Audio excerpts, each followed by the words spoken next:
Okay, good evening. Welcome to everybody. I'll do a more formal welcome to our visitors when we get to that point of the meeting, but welcome to everybody. As usual, we have to do the standard stuff, so there are no fire alarms scheduled for this evening. Therefore, if the fire alarm sounds, please evacuate the building immediately. The fire exits are located at the rear and side of this room. Go down the stairs and meet in the War Memorial Park. The meeting is being webcast live on the internet, and I've confirmed that it is, and mobile phones. Can all members and the public please switch their phones off or to silent. We have one apology for absence and substitution. Councillor Still apologises and Councillor Frost is substituting. Welcome, Stuart. Any yes, Councillor Day? Councillor Hussey's also attended his apologies tonight. Okay, but not, you're representing, you're doing a two-man job. Yes, right, okay, so apologies from Councillor Hussey. Well done. Anyone like to be nominated as Vice Chairman of this committee? No? Okay. It's a standing offer, any of you wanted. There are no urgent matters. The minutes of the committee held on the 20th of January are here. We are asked to confirm them as accurate, but Councillor Cousins wishes to say a few words, who was part of the committee that night. So.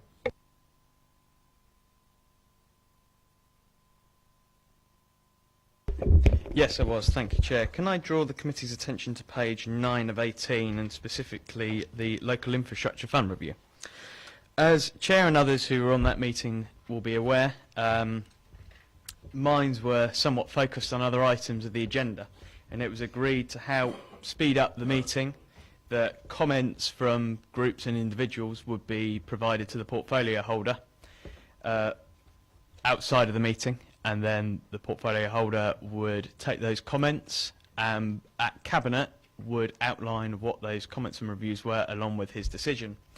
Unfortunately, when it got to Cabinet, the feedback and the comments that the portfolio holder received weren't articulated. So it means that there is a hole where comments from ourselves haven't been recorded. And Chair, I would invite you that the comments made on the Local Infrastructure Fund from those people should be collated within these minutes. Thank you. I mean, as you kind of given us warning that you were going to make that point, we have had advice, which is that the minutes have to be a factual record of what was actually said and done on the night, so they are accurate as they stand. But as tonight, when I got here in the office, was the first time I'd heard of this point, I will take away and see whether there's any way we can get them on the record somewhere, but they can't be part of these minutes, I'm afraid. So. In which case, in which case will they be recorded in the minutes of this meeting when it comes out, just for clarity? Thank you. Well, I guess we could record the fact that you made the point, because that's actually happened. We can't record what would have been said if we'd had the time. But I'll take it away and see what we can do to get it on the record somewhere. Thank you. So you content that I sign the minutes as accurate? I'll sign them at the end of the meeting as usual. Thank you.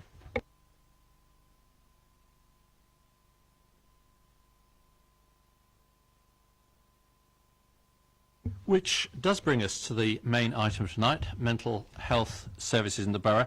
And because this is a bit out of our normal range of things, I'm going to do a bit of an introduction so that we're all, both visitors and members, clear what we're doing for tonight.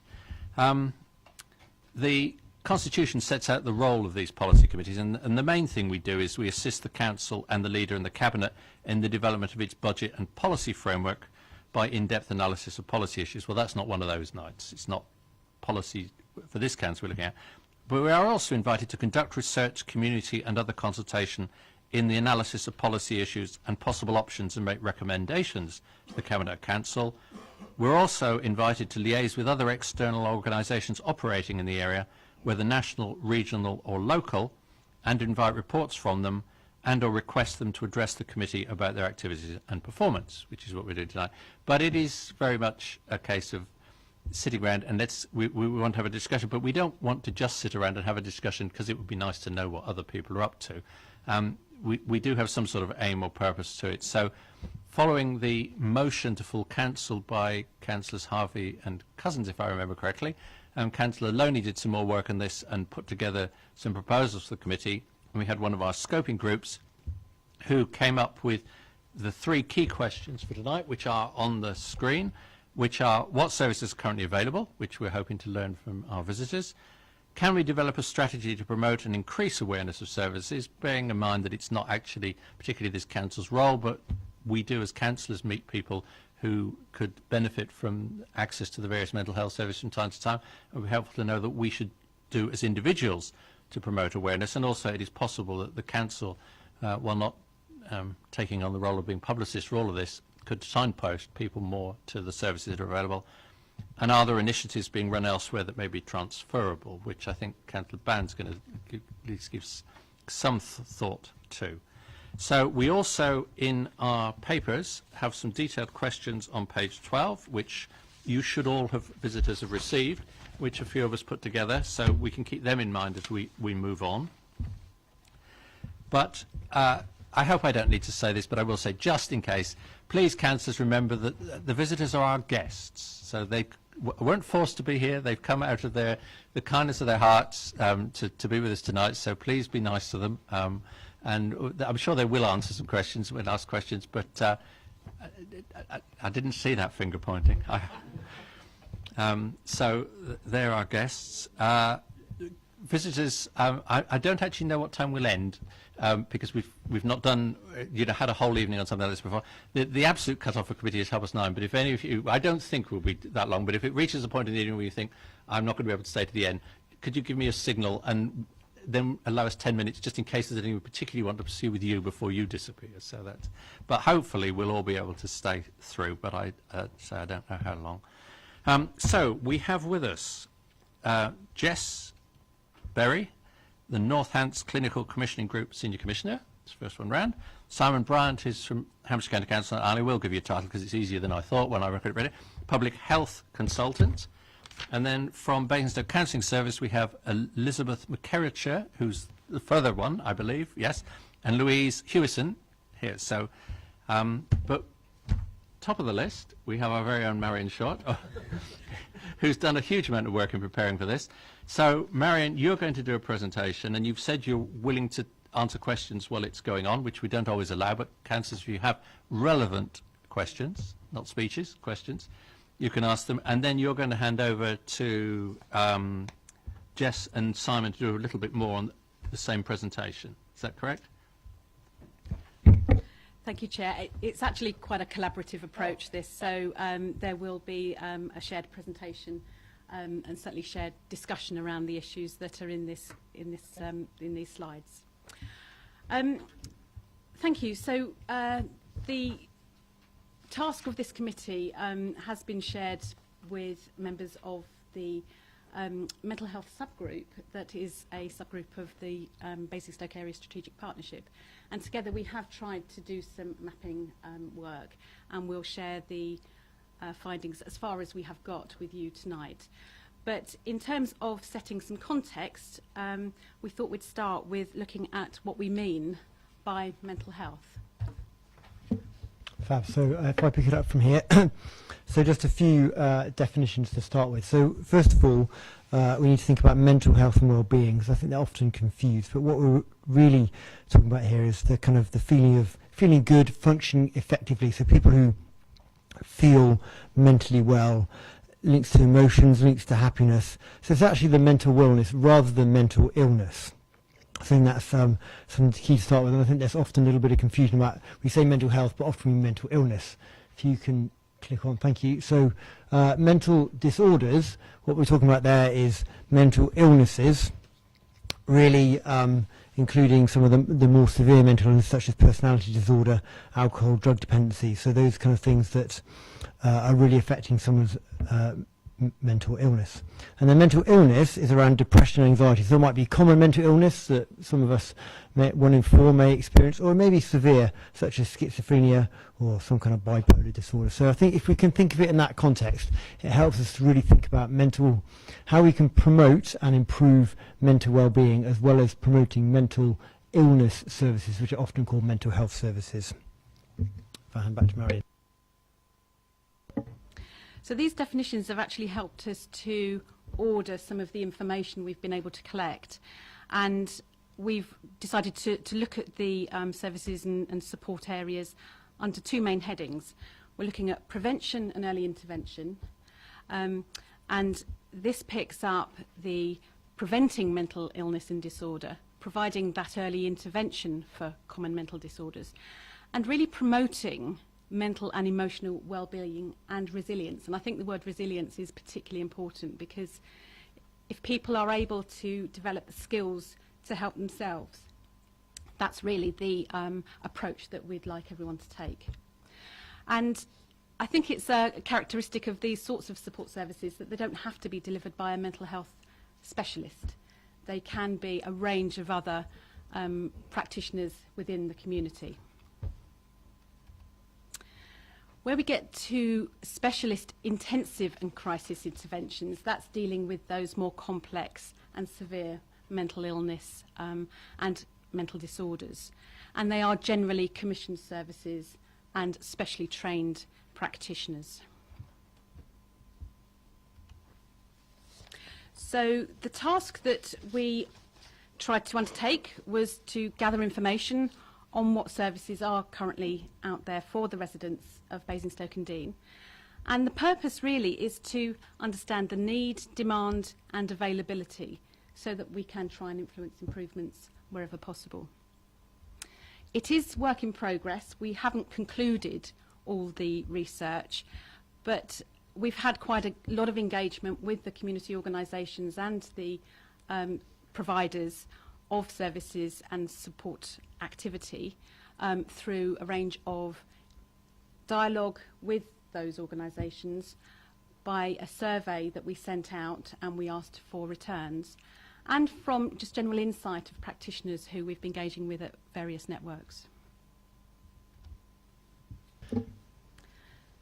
Simon's going to talk about the initial findings from information so far. Yes, so we've, as Marion said, there's been a lot of work going on, and I'm going to take you through about 4 slides, really kind of working through what Marion said. So let's start with the kind of preventative support services, a wide range, and you can see the list down the bottom, that actually really help prevent mental illness or promote mental health. And there's a debt, housing, homelessness service, relationship services, skills services, domestic abuse and sexual abuse, issues around lesbian, gay, bisexual, transgender issues, bereavement and maternity. As you can see, there's a huge range of services that are there, and a huge range of, I guess, initiatives that are wider than that. And I think one of my roles in Hampshire County Council is to promote mental well-being, and actually we think about things like physical activity, about volunteering and getting connected. So there's quite a range of things there. If we then move on to kind of early intervention, we can see that there, again, there's a range of things that are available for people in the borough. We have a wellbeing centre in Basingstoke, which really is about supporting people to be mentally well. It certainly has a focus on some people with mental illness, but actually trying to re-engage in the community, doing things like sport with them, and also kind of giving that support and networking.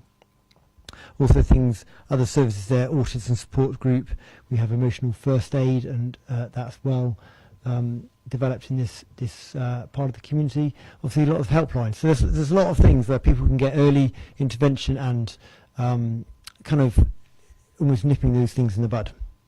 So then if we just look at children, moving on to that, everyone talks about CAMS, so the Child and Adolescent Mental Health Services, and Sussex Partnership provide that across the county, and it's just been recommissioned, and it's developing its new approach. School nursing service, something that Hampshire County Council Public Health Service Commission, we recognised that there was a gap, that some children weren't needing CAMS, but they did need some kind of emotional and mental health support, so we've really upskilled the school nurses and increased the number. And then there's the Troubled Families Programme, Supporting Troubled Families Programme, again, which is Hampshire County Council and the borough working together to support those families most at need who have got a range of issues, one of which might be mental health problems.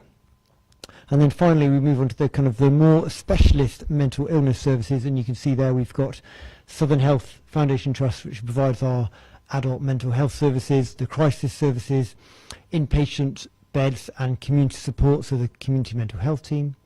We have, again, the Wellbeing Centre, which will do support there.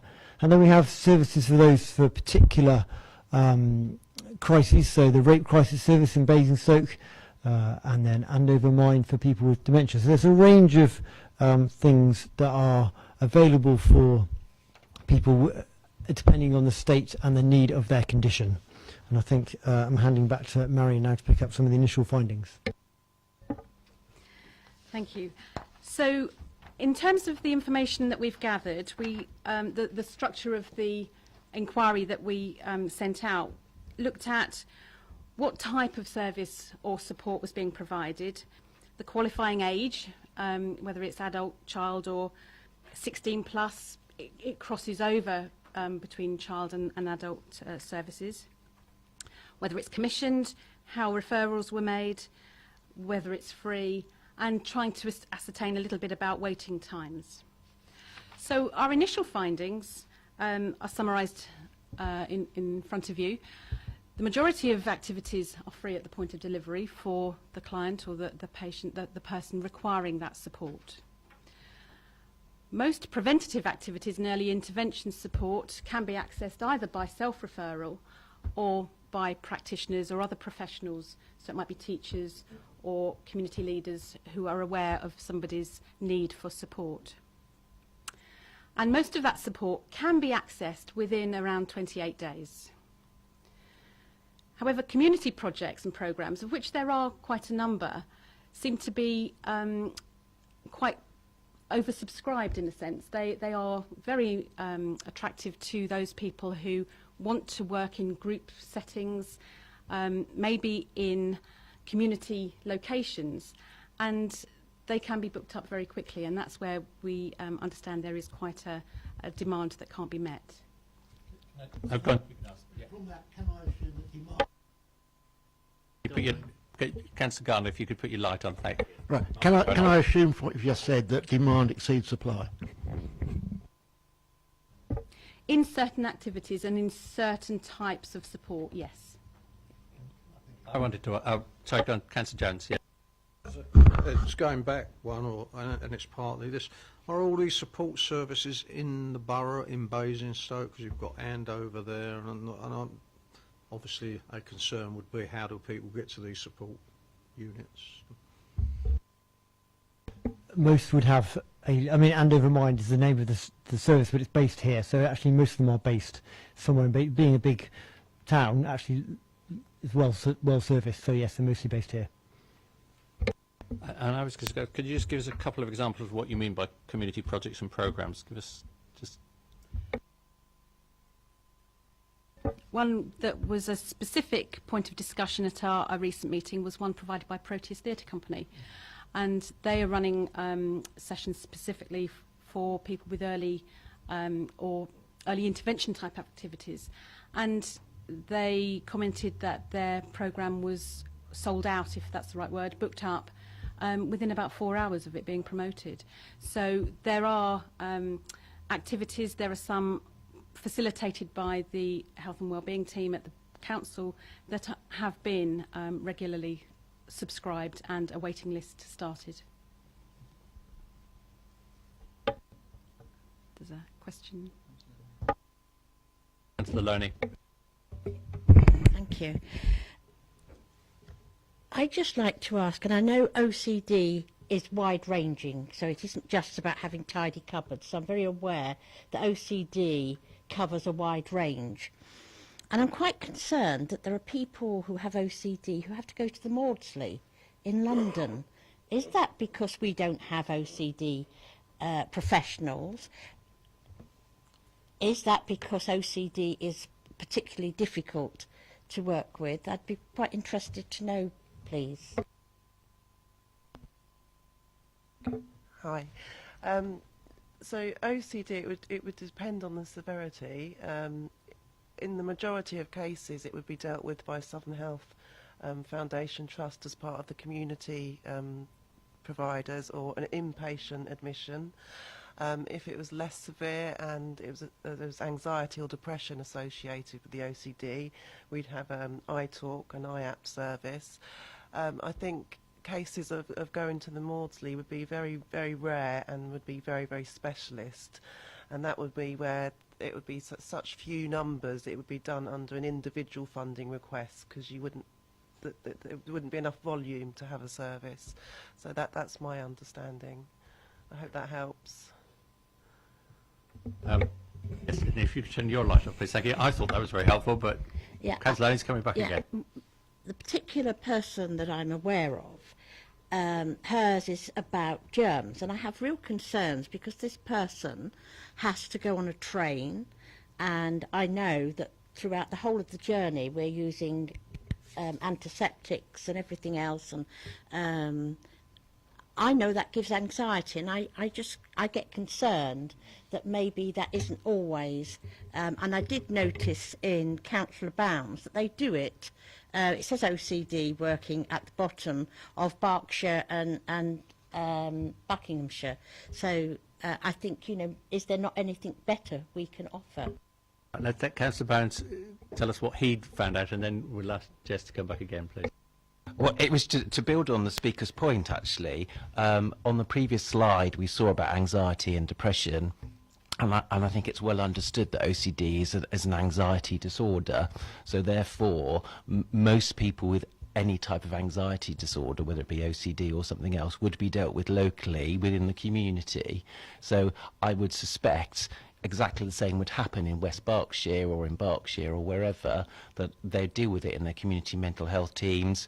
It seems to be pretty standard that perhaps the current thinking would be dealt with by CBT therapy, and CBT therapists would be around in all areas. It would only be if it was something that was very, very extreme, very specialist and needed different types of support.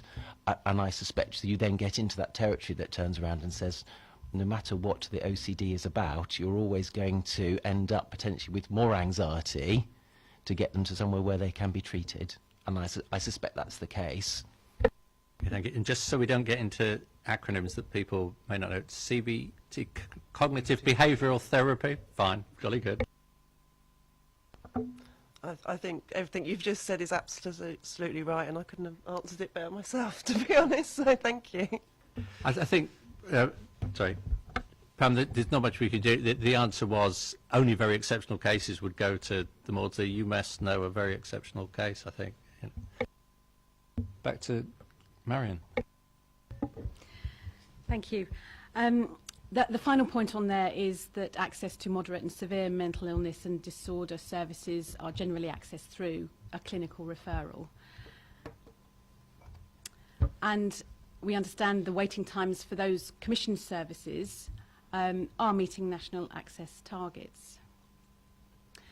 Most common issue raised by practitioners as we've been talking about this piece of work and the issues that providers of support services and commissioned services are saying is the lack of awareness of other provisions. So a provider of a particular service is not so much aware of what else is available within the community or within the commissioned services, so that they can effectively signpost individuals to the appropriate support, advice or clinical intervention.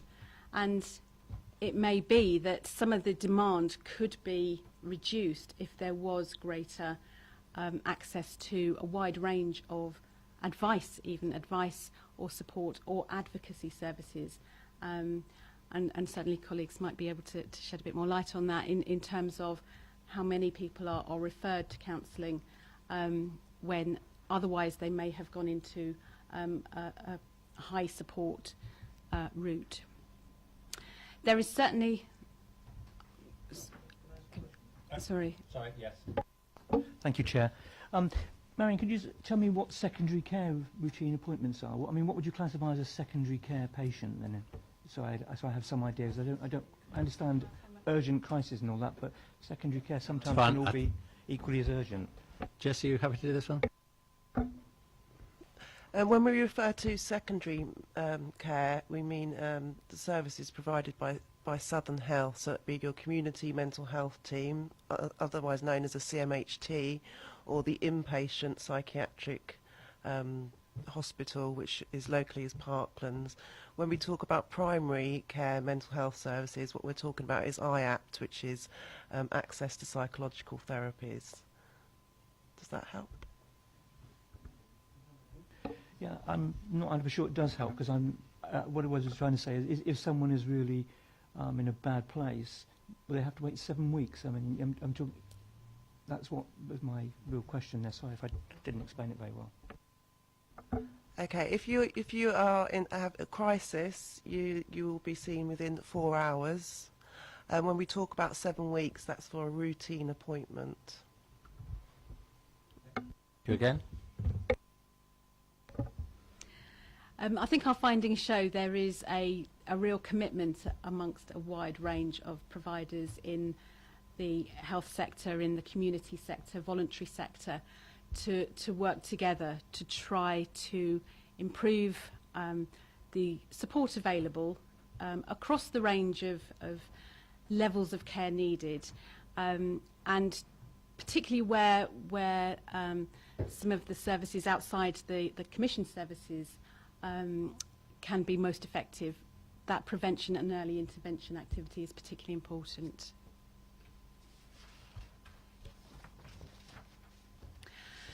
So in terms of what next, I hope I'm not jumping the gun, because clearly there's some discussion to be had here tonight.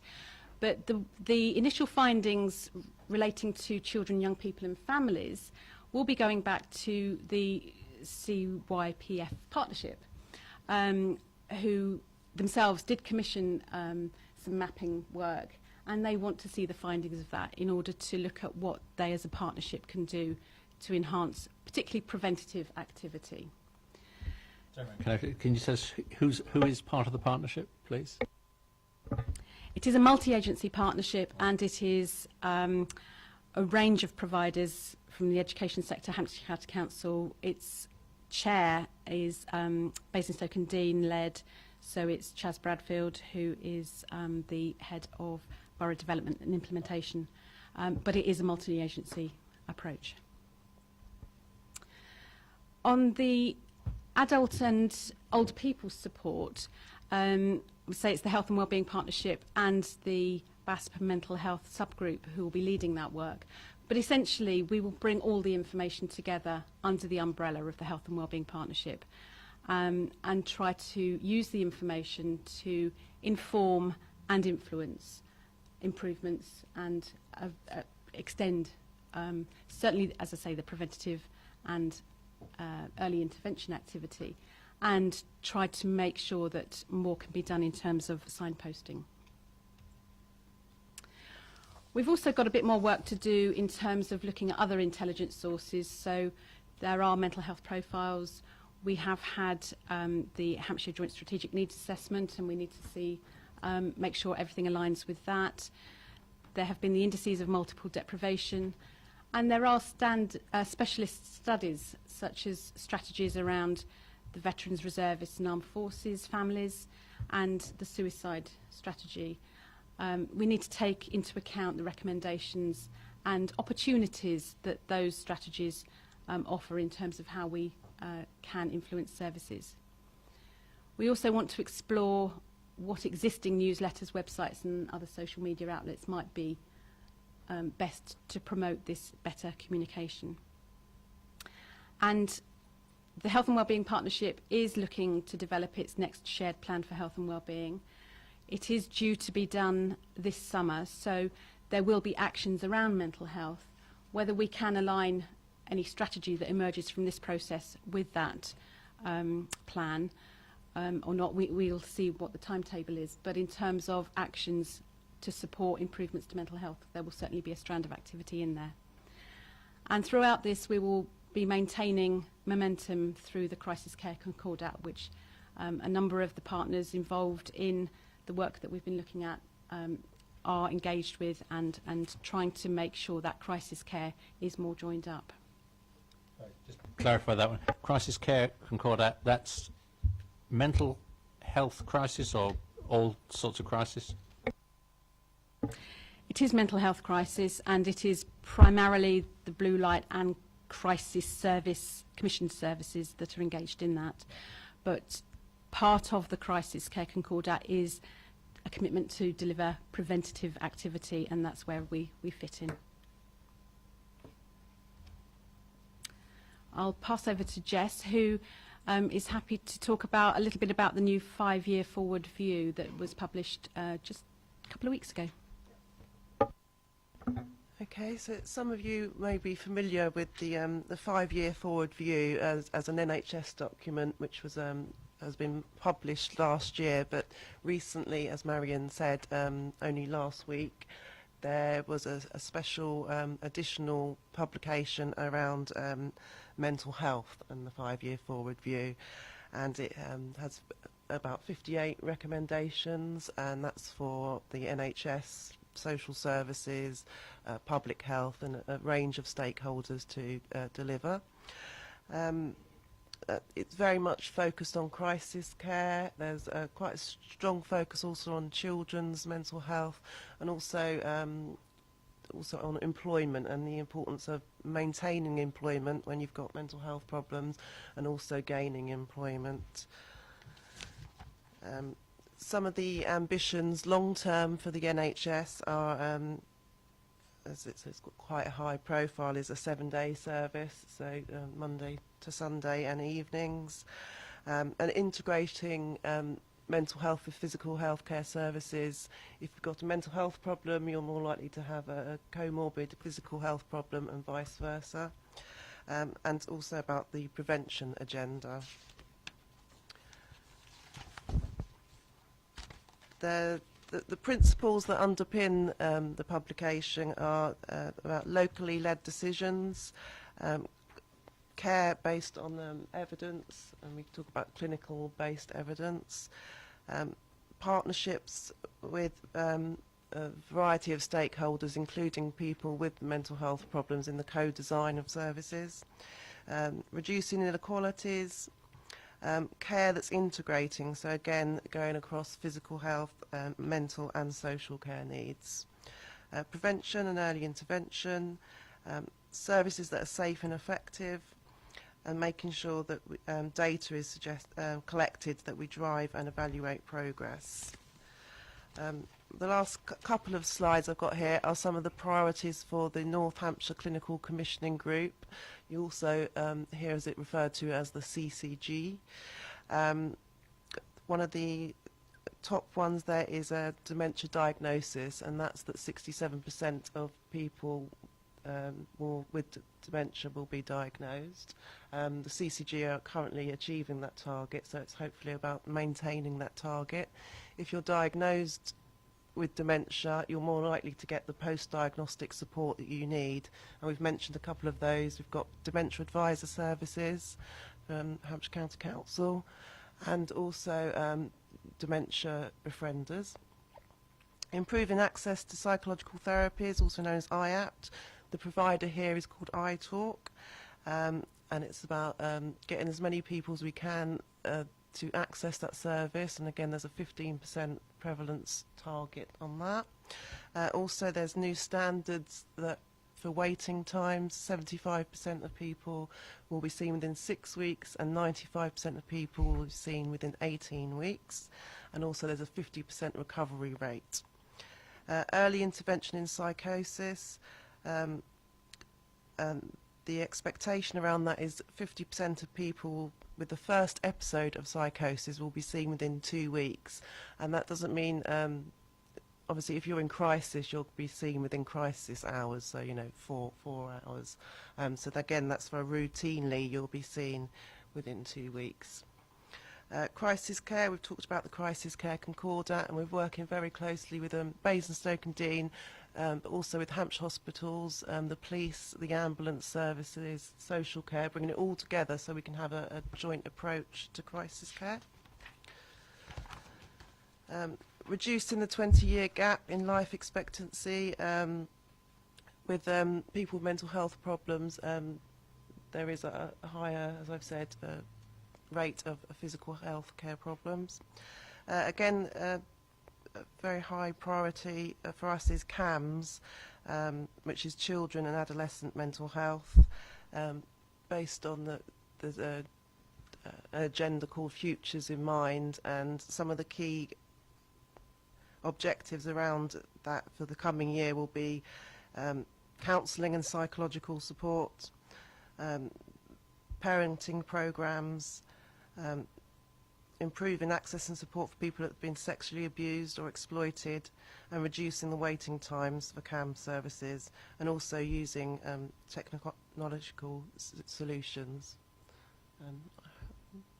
If you've got any questions, I'm happy to take them. What is the waiting time for a CAM service at the moment, generally? CAMs, yeah, okay, that's fine.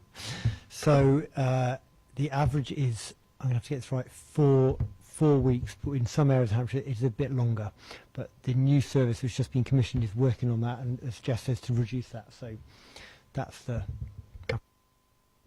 Councillor Loney? Okay, I was quite pleased to see there was something there about parenting programmes.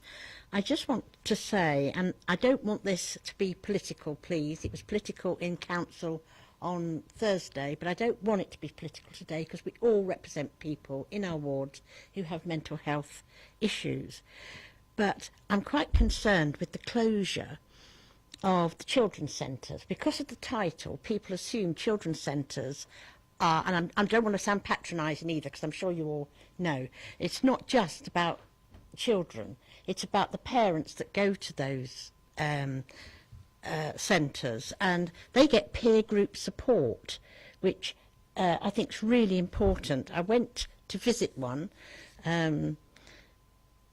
because I wanted to understand what actually went on there, and there was a very young woman, and she started to talk to me, and she said there is an awful lot of expectation of a parent to be able to perform, and she was talking about breastfeeding, and she was having trouble getting the baby to latch on to be able to feed properly, and so she began to feel anxious and beginning to feel that she was a failure, and obviously she wasn't. I think, you know, lots and lots of women have that problem, but if you're the mother and you're the one that's not managing to achieve, then you're the one that's feeling it. Anyway, she then asked another lady who was quite a bit older to come across, and she said, "Tell this lady how you made me better."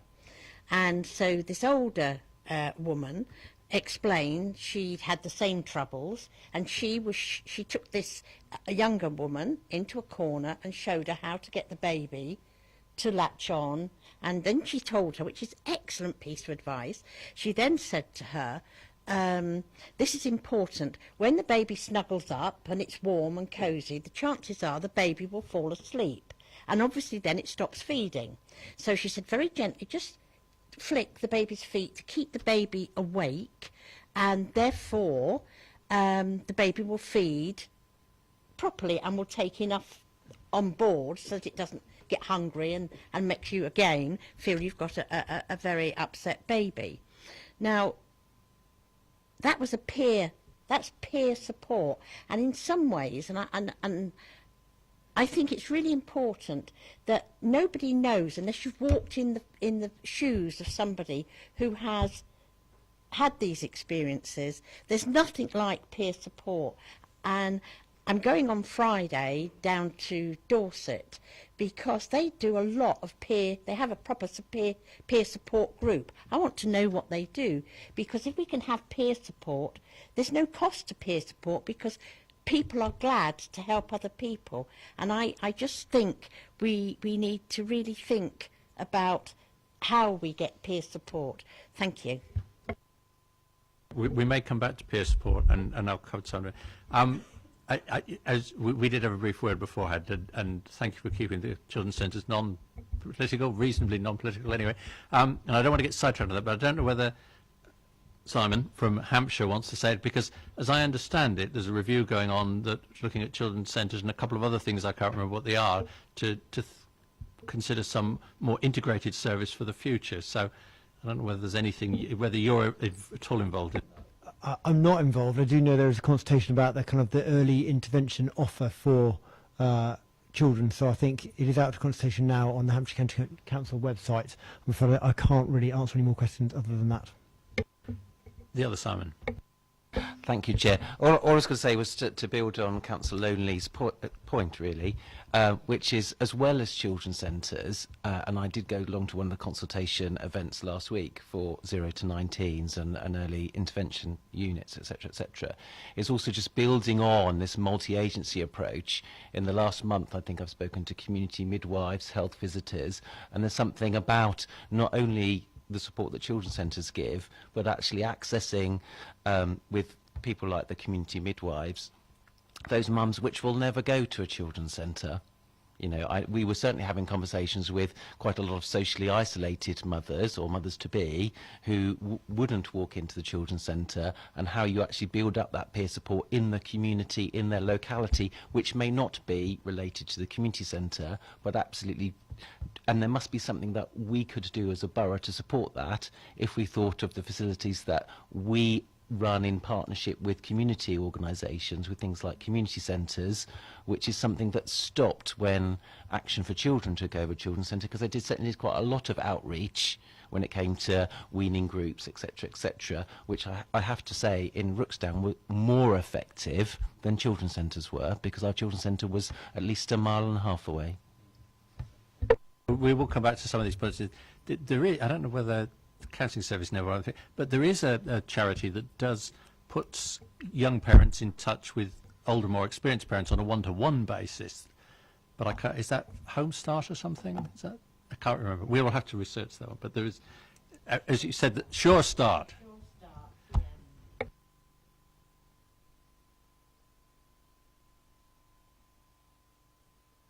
We can obviously ask more questions as part of the discussion, but now we'll ask Councillor Bound to do what he wants to tell us about. Thank you.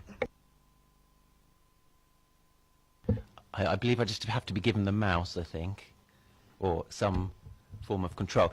As way of an introduction, I need control. As some way of introduction to the slides, before it all gets too out of hand. Thank you very much.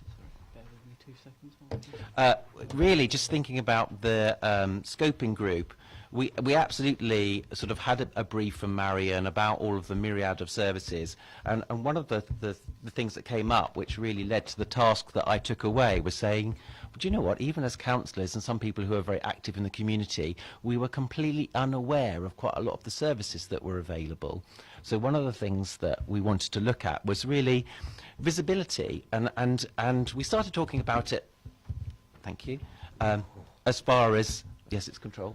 As far as from a resident's point of view, but also thinking about it absolutely this point as far as other professionals, whether that be GPs as the first point of contact to understand what's out there, and of course the referral nightmare that they can have as far as saying, I have this patient in front of me, where do I send them to, which will be the best place to assess them.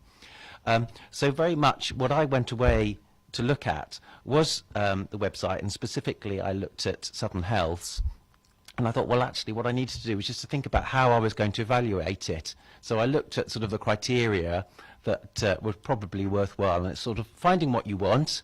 And in this circumstance, I thought, well, what does everybody do when they've talked to their GP or they've had a referral? Well, they'll probably go to Google, put, you know, whatever they've been told in, and put the words like Basingstoke as far as where am I likely to go, what's it likely to be like, what sort of things do they offer, and see how easy it was to find what I was looking for. If I found anything, what the first impressions were. Then looking at the content, how helpful was it, what sort of support did it give me, what was the other information that was available, thinking about support, probably because even 4 weeks, 6 weeks can feel like a very long time if you've got something that may be anxiety driven. Well, are there other things that can help me with that? Because, you know, these are very emotional issues that we're talking about. How can I make contact? Because Marion was talking about that quite a lot of these services, there is an opportunity, certainly for the early intervention ones, where I can self-refer as a resident, and also sort of when we came to user satisfaction and feel, what did I come away with after I'd looked at the websites? So absolutely, the first one that I looked at was Southern Health, and I think probably if I was to think about a summary of Southern Health, and I sad to say it isn't very complimentary, is it came over as something that fundamentally, if I put in Google search, it didn't come up. If I tried to put in things, and we've talked about things like OCD, so I may have gone to the doctor and said, this is what's going on, or somebody from the community mental health team may have come and spoken to me and said, oh, actually, you've got OCD. If I put OCD and I put things like CBT in, so it's actually we'll refer you to 6 sessions of cognitive behavioural therapy, and I put Basingstoke in, what came up? Nothing, sadly, as far as the NHS. Quite a lot of private providers to turn around and say that there was this practitioner or that practitioner in different places. But as far as trying to understand what services were available for me within the NHS for Basingstoke, the answer was 0, which I must admit I found incredibly disappointing, because we had this sense that we didn't understand and there was a very low visibility of services, but there was stuff out there. And then when, of course, I knew that Southern Health was out there, I then went to the Southern Health website. It sort of helped me to understand why it wasn't coming up with anything, because it is a website that talks very much about the organisation, the process of the NHS. It talks about prescribing and psychological. It doesn't talk about things that I would understand as a patient, which is I've just been to my GP, or I understand because it's been in the media what OCD is and actually what sort of support there is, and there was just something about it as far as the whole feeling of it felt like it was organisational and seemed to put in quite a lot of barriers. It was all about, you know, somebody will gatekeep it for me. It talks a lot about the GP deciding what happens to me, and I will declare a sort of slight interest, because then when I went to... I've lost control. But externally, I've remained calm. Oh, there we go. If we talk about Berkshire Healthcare, I happen to know the person who was the clinical lead for this service, and I know how much work they put into it as far as thinking about how do we talk to the person who may well be searching for it whilst they're waiting for the referral to come through. And absolutely, this is a great example of a website which talks my language as a resident, as a potential patient. It's very friendly.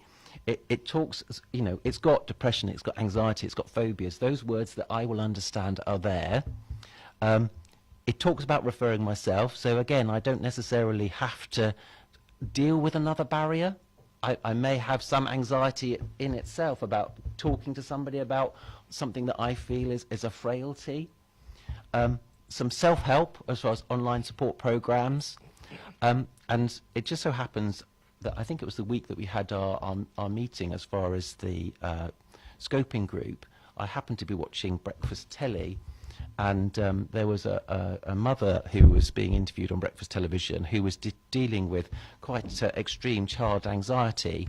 And they interviewed this mother, and she talked about the interventions that she'd done, the results that have been achieved. And at the very end, they asked what I thought was going to be the most difficult question, thinking about the politics that could be involved around this, which was, what happened when you got your referral and you'd seen a professional? And the mother just turned around at the interviewer and said, oh no, that hasn't happened yet. I'm still on the waiting list to see somebody. And it just struck me how much potentially somebody could do to help themselves and their own situation.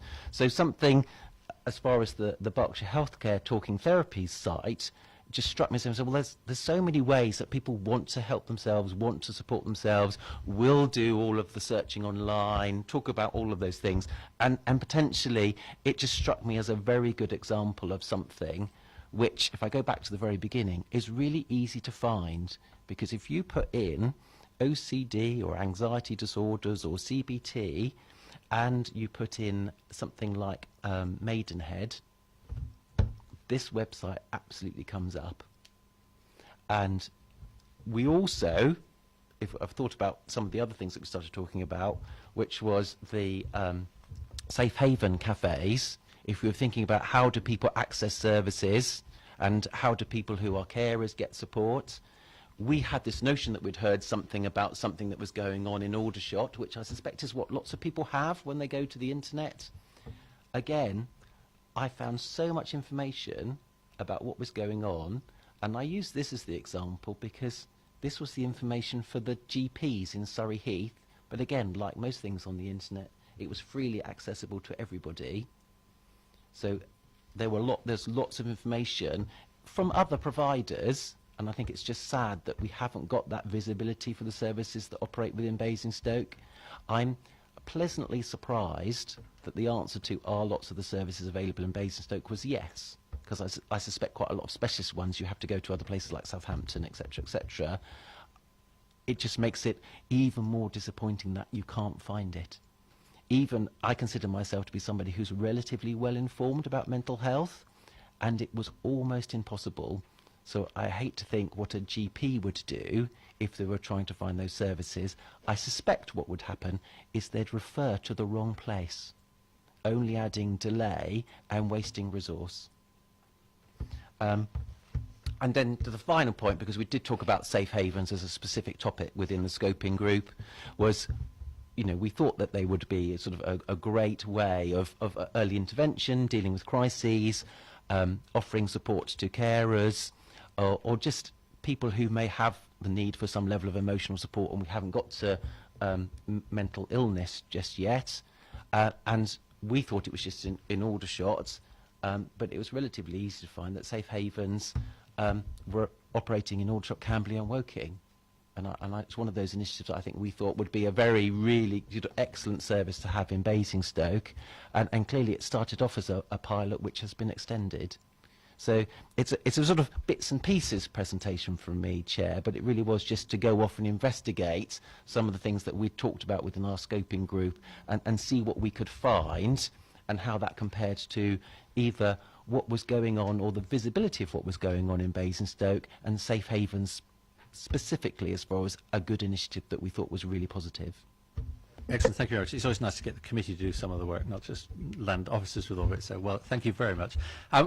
Jess, can we ask you to just feedback on, because I think you're responsible for, I mean, not personally responsible, but the CCG is responsible for commissioning Southern Health Trust. So presumably you do have an interest in the quality of the website. And, you know, was that helpful? And is there anything you could do about it? And is anybody interested in the Safe Haven Crisis Cafe? I mean, are we thinking about that locally? Does anyone know? Okay, thank you for that feedback, especially on the Southern Health website.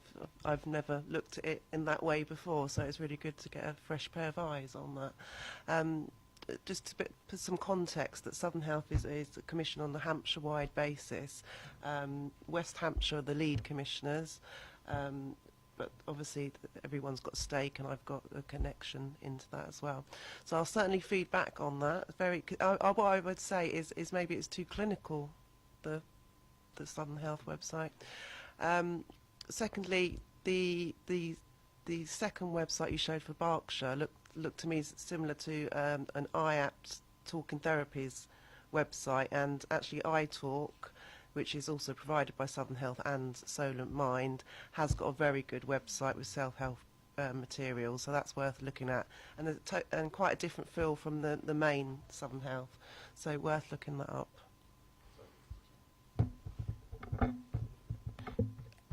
Which is brilliant, but I couldn't find it.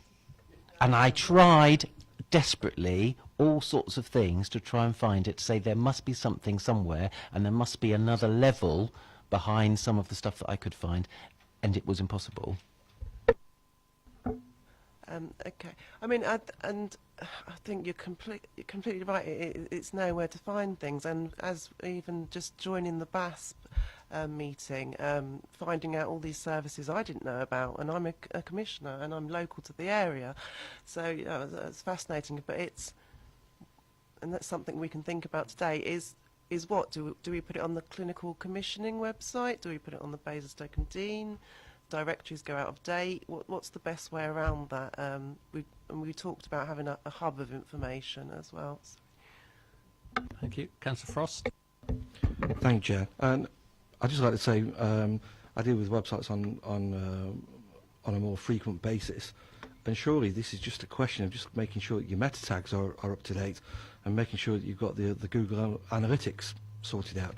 It isn't really rocket science, and please feed back that if people in Basingstoke can't actually see the page that refers to Basingstoke and services that we can get hold in Basingstoke, then the meta tags need updating.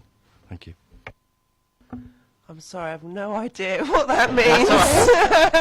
But I will feed back that, they could do some further help with web development. We will explain that. So just come to you in a minute, Kaz. So could we ask you to commit to reporting back via Marion how you get on when you whether anyone's interested in whether anything can be done about this, and just what response when you feed this back to the people whose websites they are. Thank you. Yeah, I'll certainly feed back to Southern Health through the host in the West Hampshire, and obviously ongoing discussions with the BAS and with Marion about what we do, going forward as a population. In respect of the Crisis Cafe in Aldershot, I've been to visit the Crisis Cafe, and I went in the evening, and there was good throughput, and it was in the night. It's in the high street. It's very accessible, and it was built on the back of a wellbeing centre, which we've also got one in Basingstoke.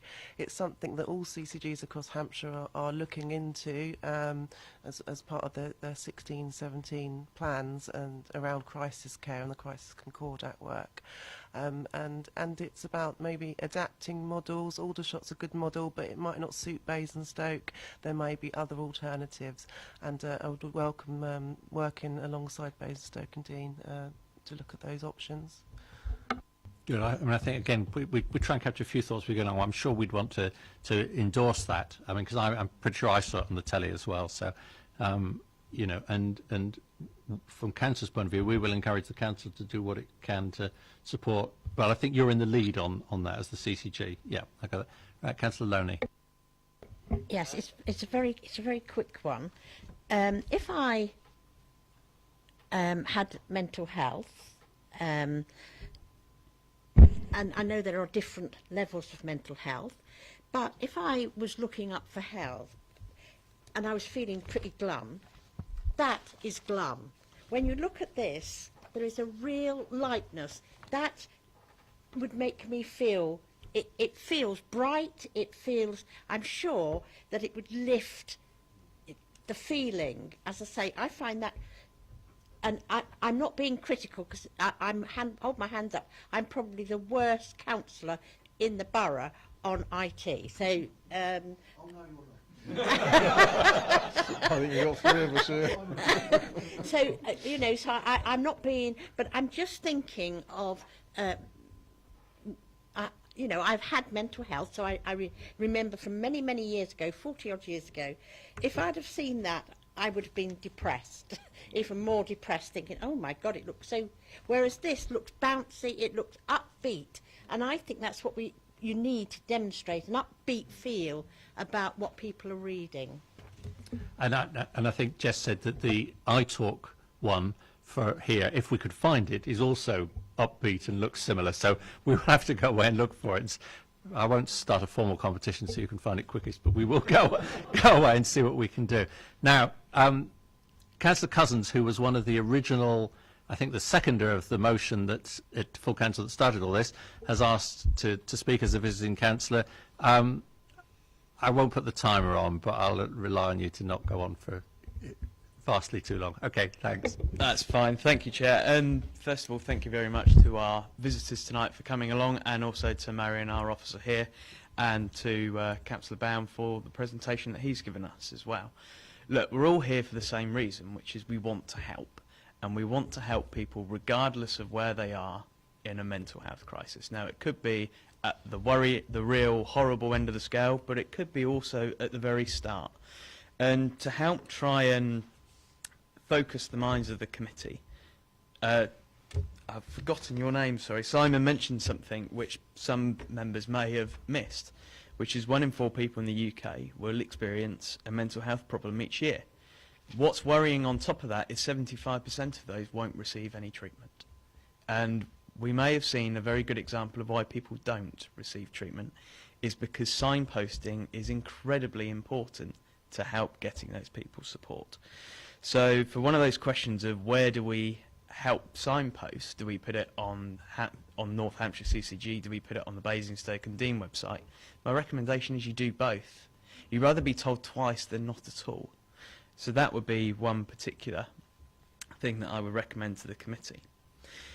There's also the real horrible element that in 2013 over 6,000 people took their lives, and suicide is the biggest cause of death to men under the age of 45, and it's something that we as human beings, as well as us as councillors and as a council, have to take on and say, look, we can't shy away from these facts anymore. We have to do something about it. Now, even if we just get some kind of signposting on our websites, that's a good start. And I would like to see, and I would like the committee as well as the scoping group to see what more we could do. And I think we have a wide variety and a wide range of skill sets within our council, and certainly within this committee and within the scoping group. I think it's something that we can do, and I think it's something that can be done on a cross-party basis. We've also mentioned peer support. One of the questions I would ask is, have we looked at peer support in schools? We're seeing a very high increase in children and adolescent mental health. Are we thinking about approaching our schools in the borough and seeing what peer support could possibly be provided there? We've mentioned the Safe Haven Crisis Cafe, and that's something that I would encourage our council to look at. Something which I've advocated that we also look at is a scheme called Safe Places, which is a scheme in Bournemouth, Poole and Dorset. Now, primarily that focuses at people with learning difficulties, but I think it's something that could be equally transferred and something that this council can do. And I do have a copy of a presentation that users of Safe Places give to new shops or new facilities that want to take part in Safer Places, which I'm willing to share with the committee, of course. I would also ask some questions of our visitors. The first one is, are we missing something glaringly obvious? Is there something that, all the good work that we are doing, is there something obvious that we have missed and we need to pick up? That would be one of my questions. My other question would be, what do you think are going to be the biggest issues that we're facing coming forward, and how could we as a council help you? With that, Chair, I will leave it there. As I said, I think we are in a position where we could make some real positive differences in our borough, and I think we're well placed as a society and a community to do that. It's how we push that energy forward. I'm hoping we can all do that in a positive way. Thank you very much. I might come back to those questions and give you a moment to think about those questions that they'll cover. I just wanted to say, the Council says we didn't ask you to do a presentation. Do you just want to give us a very brief, councilling's a huge, wide subject, what your particular focus is on, what sort of people what particular issues the people you see are coming with, what sort of areas you're particularly focused on? Would that be helpful, just to give you, can you do that off the top of your head?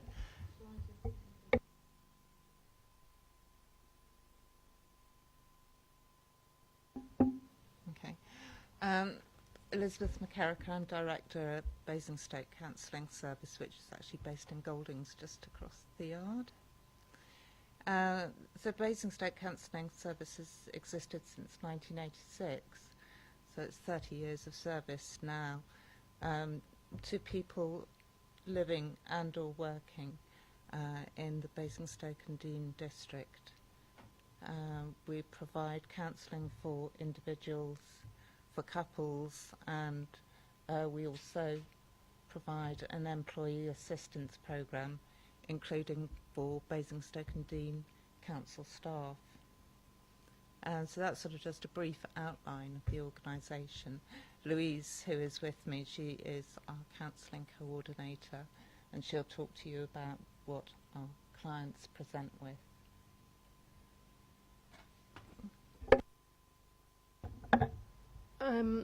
Well, we have a huge range, really, of presenting issues.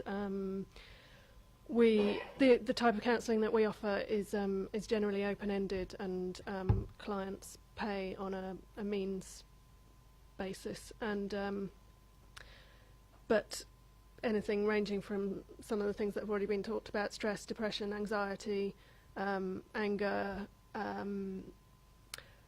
abuse, trauma.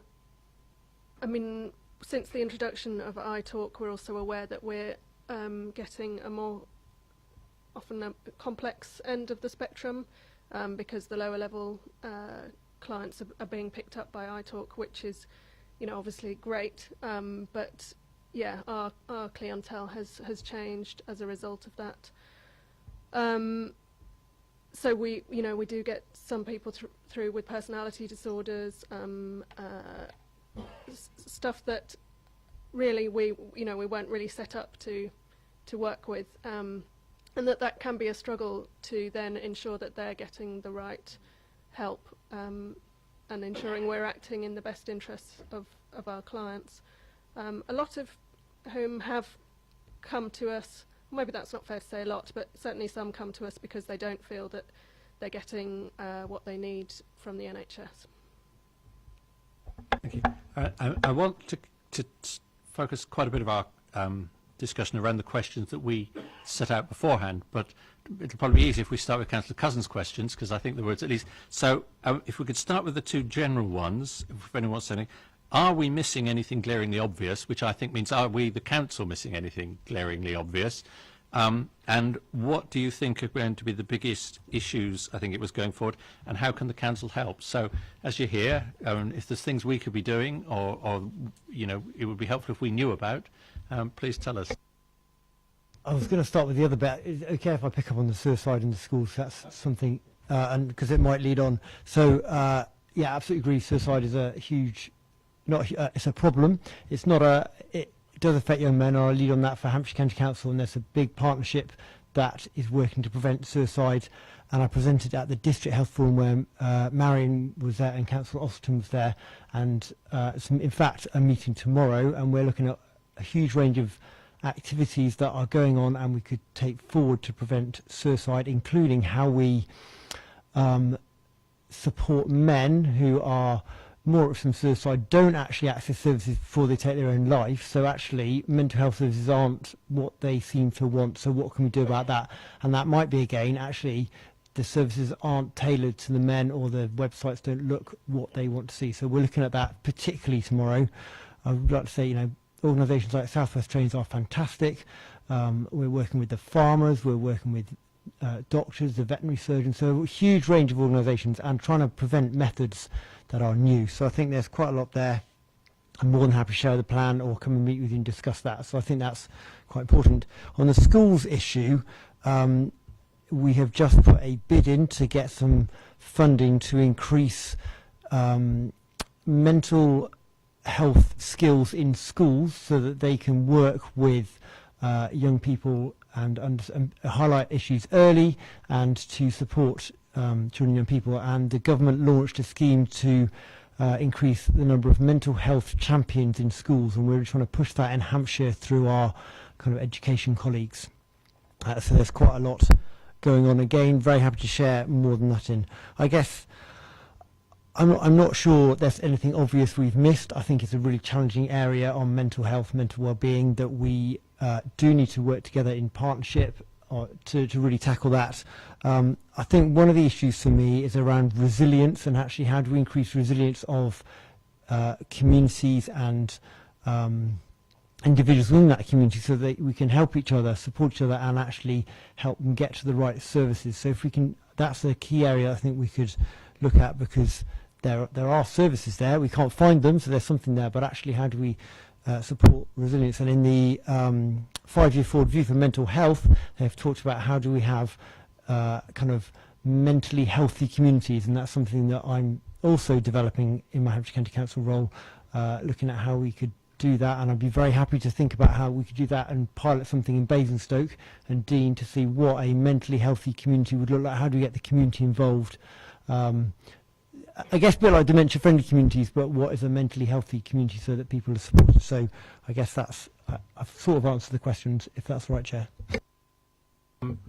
Yes, we might put that. Okay, Councillor Bound, I saw. All I wanted was to comment on something that Councillor Cousins asked, which is, are we missing something? I suspect we are. As I know lots of councillors, as did the council staff, go on the Dementia Friend programme. I also went on the Emotional First Aid programme through my day job, and I think we are missing a trick, actually. There's something that always worries me when there are lots of disparate initiatives, but maybe the Dementia Friend one is one that you can then follow through, and we can follow through to try and say, let's talk about emotional well-being, let's talk about mental health as something which is much wider, to turn around and say, do you know what, if you've got an understanding of dementia and you've started thinking about things differently, whether that be as a member of our staff, a councillor, or a retailer somewhere in town, well, you're probably along the way to understand how you can be more understanding of mental health and well-being issues more broadly. So I think there's absolutely something, and thinking about how we have safe places across the borough is a very good thing to aim for, as we seem to have started along that route. Kathy, do you want to come in before the other councillors have already indicated they want to speak? Yeah, do come up to the microphone.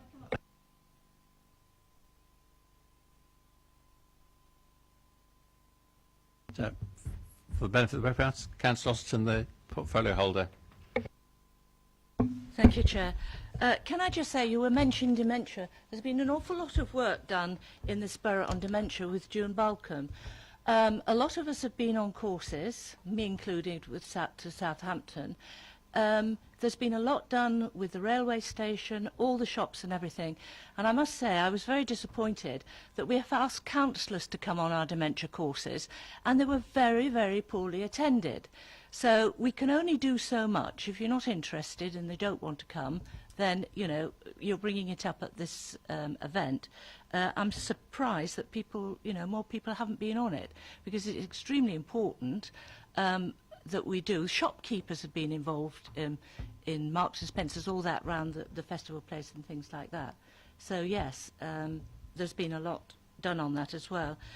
You were talking about your suicide, which which was very good, and we will be bringing that forward. We had discussed that, because there weren't that many in Basingstoke, were they?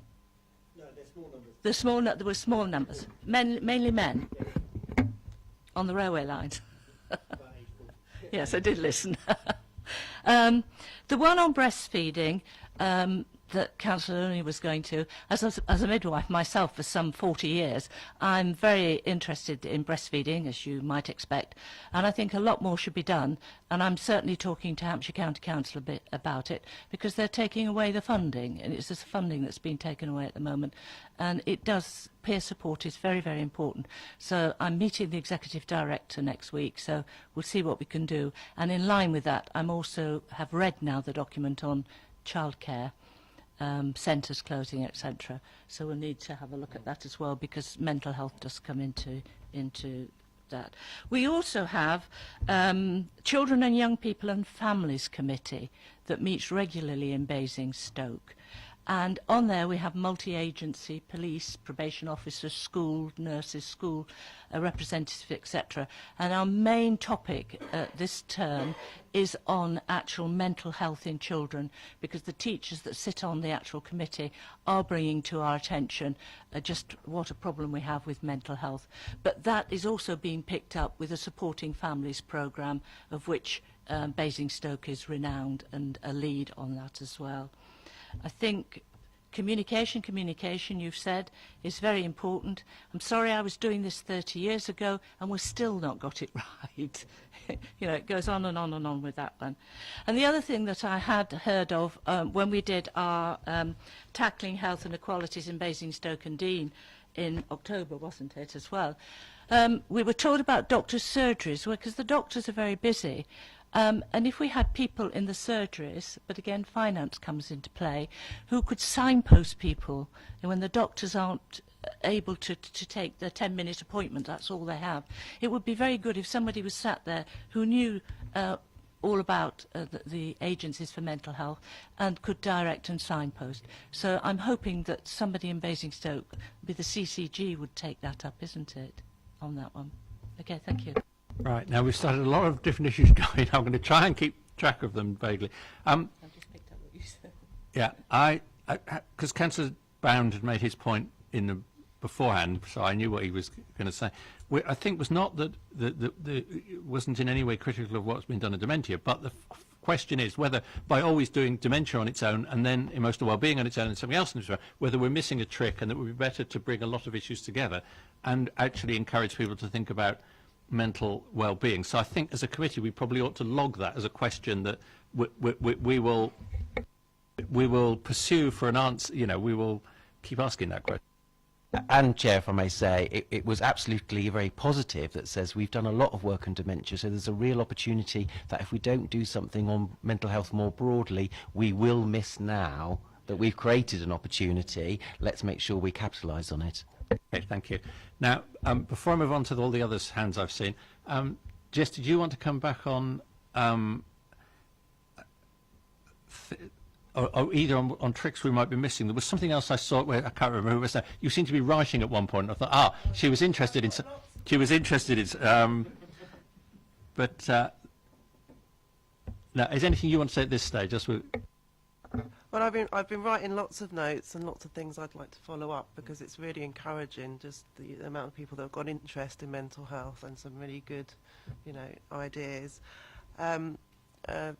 I think as far as opportunities, I think we've already started by having the BASP and links with Marion. I've only been in post in this position for 1.5 weeks, because I've come from West Hampshire, as it happens, but I am a local resident.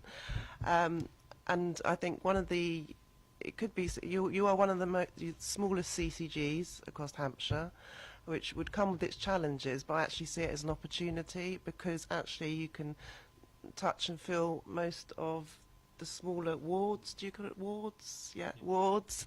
And you can start looking at building things around GP surgeries. So I'm thinking there's great things ahead. The other thing before we move, we could hope to capture, I think Simon from HCC asked the question, what would a mentally healthy community look like? And then you said something, you'd be happy to pilot something in Basingstoke. So I think we should note that and welcome. We'll put that in the minutes. Yeah, and we as the committee, we would be happy. Obviously officers will as well. But we've proved we can take some of the burden off them by doing some of the work ourselves. So we'd be happy to continue to work with you. Right, now we'll come back to the councillors. I've got my list. And Councillor Gardner, you were the. We've talked about a lot of pull factors, going to look for information. What are we doing the other way, pushing information out to make the community more aware of what's happening without them actually having to go look? That's one of the questions on the list, but we'll do that one now if we've got. I think there's the usual means through standard newsletters and things, and I know the CCG's got a newsletter, and so has the Basingstoke and Dean. But I absolutely do think there's more we can be doing to actually that people don't have to go looking, and it is in their local community centres, in their local GP surgeries, and also making some links with your community development workers, and so that they can start passing some information through, because they're going to be the first people that are in contact with at a local level. I did, as I mentioned, a small bit of research because I was sitting waiting for a vaccination in the GP search. So I looked at their great rack of glossy leaflets. The glossy leaflets about everything, and I just reached the point that concluded they have nothing about mental health. And then I spotted two folded A4 folded into 3 leaflets. The one that there were several of was for the counselling service, and the one that there was just one of was for iTalk. But so at least it was there. But it did take a bit of finding, and I was looking for it. So, and it didn't really compete with the glossy leaflets about everything else. So, yeah, I think there is scope for a bit more, even just through the GPs. I had Councillor Jones, I think. Yeah, I think most of it's been answered because it's the same question. But I was pleased to hear about Councillor Austin saying about the doctor's surgery.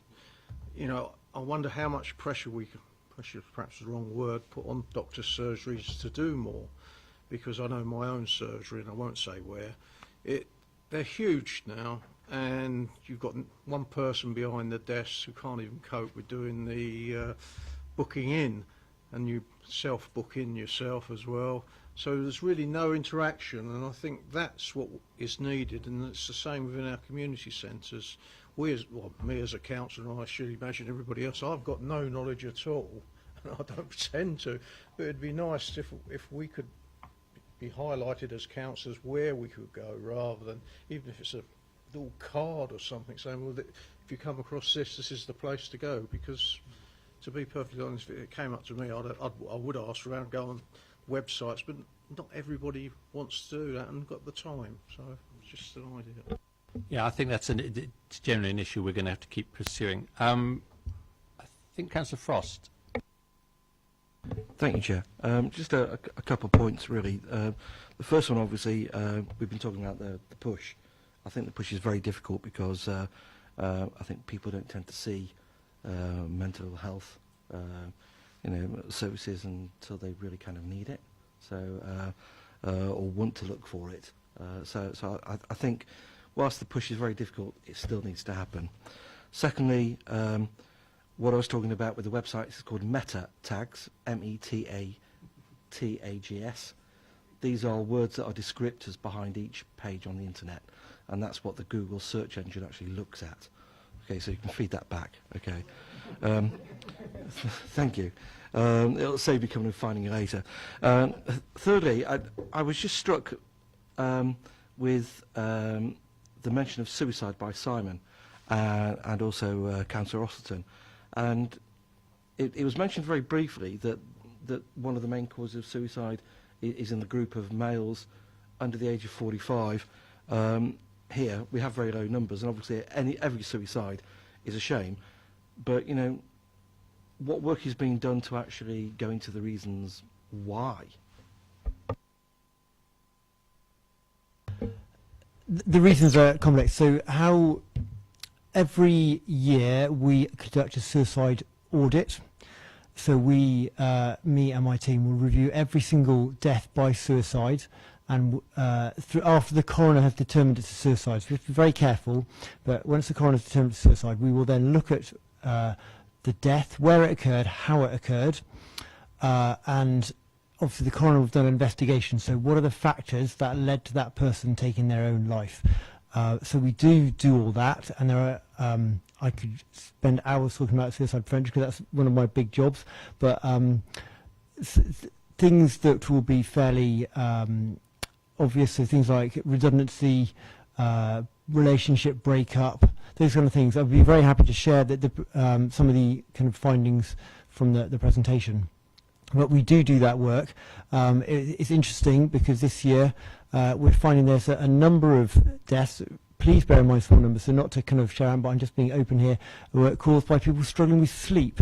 So back to the push factor, or whichever one it is, we are working with Southampton University to promote one of their apps which really helps people to sleep.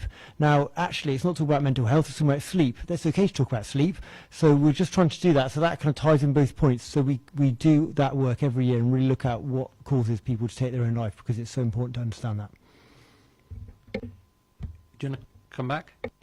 Yeah, I'd just like to say thank you very much. I do actually have one final question. Can I say that, or do you want me to?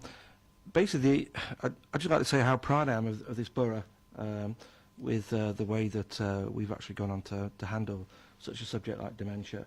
I mean, my father passed away last year with dementia, so I have a very deep understanding of living with a family member with that particular illness. And but it still just staggers me, the fact that we're only diagnosing, just under 1 in 7, and so it means we have, 3 out of 10, or just under 30% of people who actually have dementia, walking around, the borough. And I would like to know, please, from the CCG, okay, what are you doing to actually increase that diagnosis rate to be as close to 100% as possible? Okay. Well, the as you know, the ambition is, and you'd want everyone with dementia to be diagnosed, but the target set is 67%, and actually the CCG, I believe, is achieving that. So those numbers have gone up. That it's about 67% of what we estimate are going up, and there is quite a robust plan with the CCG to keep doing work with GPs, to encourage them to identify dementia, and also, as I said before, the post-diagnostic support, because it's all well and good the government saying that identify lots of people with dementia, and then what? And the end, and then what bit is the post-diagnostic support, and one dementia advisors, a brilliant service, Andover Mind, and some wonderful local projects done through June with the dementia-friendly communities, and also some other the dementia befrienders as well, another local scheme that you financially support. So I think as a borough, and actually compared to other CCGs, you're doing very well. And to add to that, there is a dementia club at Viables, and there's a group working in Oakley, which is my village, to try and set up one there as well. So, Councillor Edwards, were you wanting to move us on to a new subject? Because I've still got one or two things on the ones we're on. Oh. Yeah. Okay. Okay, thank you, Chair. My question is around the death or the suicides of men under 45. So you're saying things like debt or redundancy results in them taking their own life. But on those situations, I suppose with females as well, but people always go to the CAB or to shelter if they've got an issue or concern about a financial problem. But out of that always comes an emotional one. So would you work with those agencies to raise awareness? So it might not be like you go to the CAB and you've fallen behind with your rent and they'll instantly give you a leaflet, but will there be leaflets there? And, you know, I appreciate they deal with the facts, but we also need to look at the emotional side of problems as well.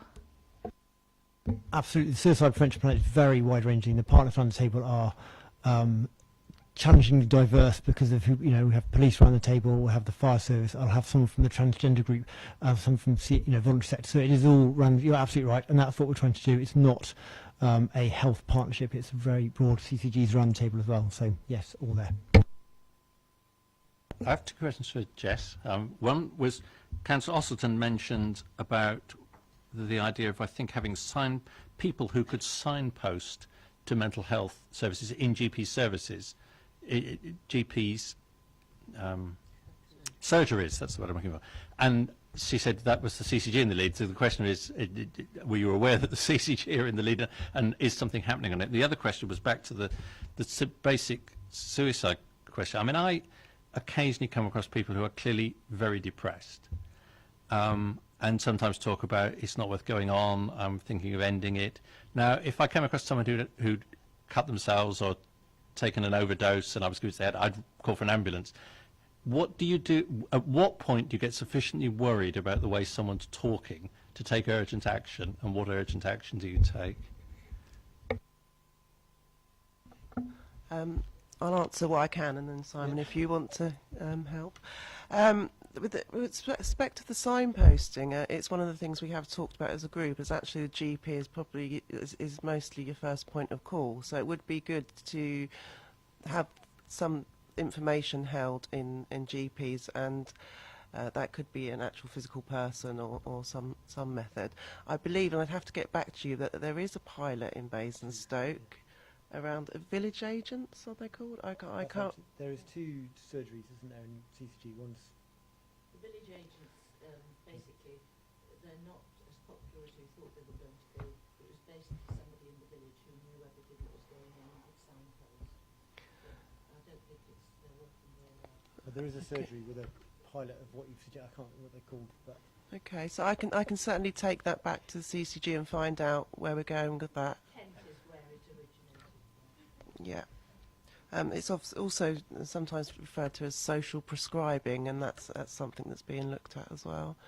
In terms of suicide, I'm no clinical expert, but yeah, my first point of call would always be the GP, but if it's an emergency, 999. But you may have a more sophisticated answer. I think people are slightly scared of suicide, and I think in Test Valley they've done lots of assist training, which is actually helping community leaders and members be more aware of what to do, and actually asking someone if they're, are you suicidal, is actually really helpful, because it helps them say yes, and then you can know, actually I need to phone 999. And I think we do need to be aware that yes, there are people who are depressed, but they're not always going to take their own life. People who are self-harming, they're not always going to take their own life. But it's a very challenging situation for you and for the person who's in it. And sadly, many of us experience these situations, and it's really difficult to handle. Just to be clear, if somebody said, yes, I'm suicidal, and we rang 999, you wouldn't expect 999 to be objecting that that's wasting their time. Okay. You get a lot of complaints from the 999 people that their time is wasted with calls that they shouldn't have, so I'm just checking. Seeing as it's going to be webcast and anyone could see what we've said. Right, let's look at our list of questions, because I hadn't got any more hands up, I don't think. So let's see to what extent we've... have you got a copy of our list of questions? Yeah. Yep, excellent. What services are currently available? Well, we've certainly been told that there are a whole lot of services available. What I still think we don't have is a list, because that is part of the problem, I think. There is not nobody has a list. I think that's still fair summary, isn't it, Marion? That there is nowhere you can go to get a complete picture. I think it's fair to say that a lot of websites or a lot of organisations will have a list of some sort, but I would not say it's a comprehensive list. Yeah. They may be community services like BVA will hold a list of the voluntary sector services. So what the challenge is to see how comprehensive we can make it and how relevant, because it's also about making sure that that list defines the type of support that is available, and it's the descriptors as well as a title of an organisation. I don't think there's anything more we can pursue on that tonight. Second question was what services are available for young people. Perhaps I could ask the councillor who put the question forward to tell us how far we've got with an answer to that tonight, and whether there's any supplementary. No surprise, it was me, Chair. I think it's probably when we had our scoping group with Marion, I think there's something about that level of detail in there as far as understanding what the services are for everybody, but also for young people. That would probably answer that, and I'm sort of reassured because the data did come out as far as how long people had to wait for their assessment as far as CAMS earlier on. And I think there's just something about understanding how important it is, because it is an emerging theme with young people as far as anxiety and anger, so that can be a really big improvement as far as prevention, as far as preventing more serious mental health issues going forwards. And I think there's something about understanding, therefore, what services there are, and also getting that information out to people who wouldn't necessarily even think about it, which is why the emotional first aid initiative is a good one. But I think there's also something about backing that up for youth groups, for other people, other voluntary sector organisations working in the community, so that they have that sort of information, so that they can help people as far as referrals. Is there something still to pursue on peer-to-peer within schools? I can't remember who mentioned that originally, but I think because we had peer-to-peer within mums, but I think peer-to-peer come up within schools. But I think the answer, talked about training for the staff rather than peer-to-peer. So I'm just wondering whether there's an issue there that we still need to think about. The training was for staff, but I think it's to make a mentally healthy school, so that things like the peer-to-peer, if appropriate, would be developed as part of that. I understand. But, and where is that process? I mean, is that's still somebody's working on it as an idea at the moment? No, the idea's been developed, and it's just seeing if we can get some external funding. I can't remember where we've bid to. We had support from Health Education Wessex for that. Okay. Same as I said earlier, when it's moved on a bit, can you, through Marion, update us? Thank you. The other Councillor Golding. Thank you. Just on the subject of young people, I work with young people who often have associated mental health difficulties, but there seems to be a real reluctance from the primary care people we work with to refer to CAMS, and it seems to be a bit of a danger of, well, if that goes, then they get labelled and it's mental health, or there's a bit of a tension between, no, it's behavioural, no, it's mental health, and it's actually quite difficult, I find, to get vulnerable young people into the system. So I just wanted your kind of perspective on that, if you were aware of it and doing anything to tackle that.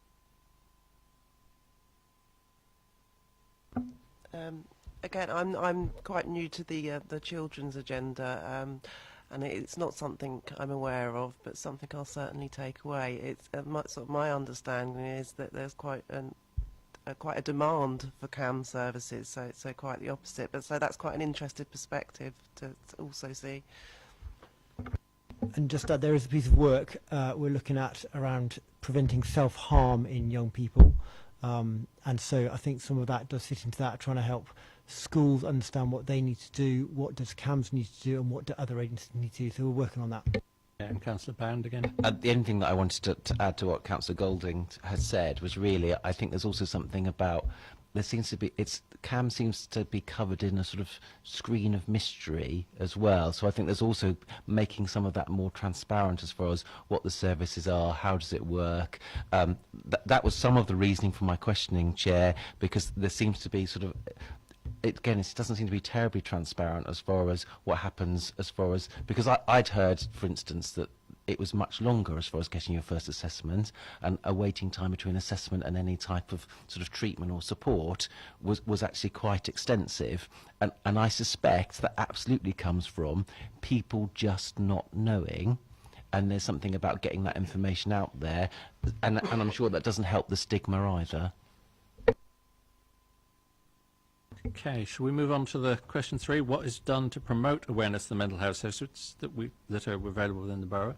We've picked that up. You didn't come back and say we were missing a trick on the council and helping you to promote things. It's interesting, the reflection of what you just said.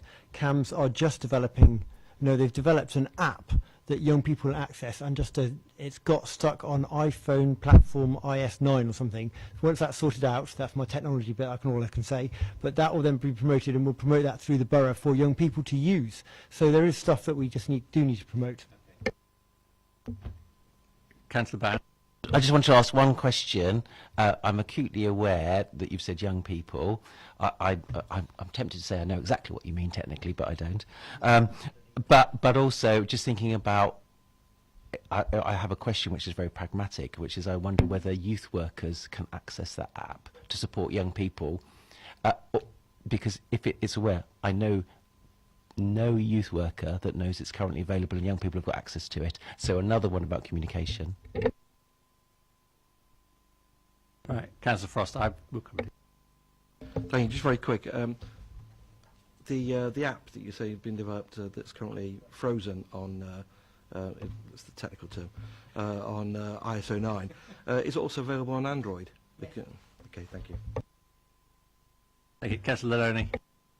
I'm not going to talk about apps or anything like that, but I just feel that I've said this about housing issues.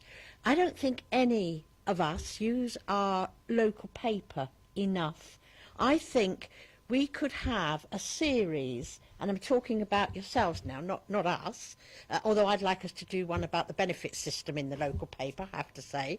However, I think, I'm sure, because the Gazette just seems to have, I don't know what's happened to the Gazette, it just seems to have lost itself somewhere, and there doesn't seem, and I'm pretty sure that we could do, you could do, perhaps over the next how many weeks, you could do a specific piece about CAMS. What is it? How do people access it? Because while you might have all these apps and all these, there are people like me who reads the papers but doesn't. No, I don't. I'm only admitting it here. My son crucifies me every time he comes round. But I just think that way you could highlight so much about what there is available, and do each week, maybe for 6 weeks, do something that's specific that would actually assist people. That's pushing at no cost to you, because they wouldn't charge you to put a feature in the newspaper, in the same way as I think we as a borough should do a feature on the benefits and how it's going to affect people in the future. But I think we must start using those things that are out there that most of this borough actually uses, and it can only improve the Gazette. Yes, I won't rise to that one, but would either of you like to say yes, you could do that? It's something we have discussed as part of our discussions with Marion, is actually having a communications media strategy to actually go through the whole year, taking advantage of World Mental Health Day, World Mental Health Week, etc. But also another opportunity for you is I think most of you will have your own local magazines. The Rabbiter is the one in Beggarwood, where I come from, and I think everyone's probably got their own local magazine that gets through, and that could be another place to get out to communities as well. Excellent. And if it helped, you could probably always get a quote from one of us if you want, you know, some just committee supporting you, you know. Councillor Gardner. Don't want to be too despondent, but I had a conversation with Mark Jones before he stood down as editor of the Gazette, and he was saying just how poor the circulation of the Gazette was. And the Reading Evening Post has stopped its print edition because there was no demand. So I think using the local press just doesn't get the message across to the right people. Certainly going through things like the Rabbiter, the smaller local papers are the ones which are read. Well, I wouldn't want to put you off using the Gazette because some people still read it, and it would be nice to have a bit of alternative content. So, yeah, Councillor Day. We shouldn't forget we've got a free paper called The Observer that seems to, when I go past the station, it's normally always nearly empty. So I guess people are using that perhaps more. So there is, I think, like Councillor Loney here, I think, you know, I still like to read papers and that and pick them up, and I think people still generally do. So we shouldn't discount that. But I think the other ideas of apps and Androids, I like that, Androids. Sounds like Star Wars, but I'm not sure. But I like, you know, they are the future, and I accept that. And you know, that's where people want to pick up things and find things. And I like the comments about in-doctor surgeries, and even in my own NHS service that I have, we have nothing on mental health on the wall. We have something in Russian that I don't understand because I've never seen a Russian patient yet. But you know, so. We are missing tricks in some of the NHS services.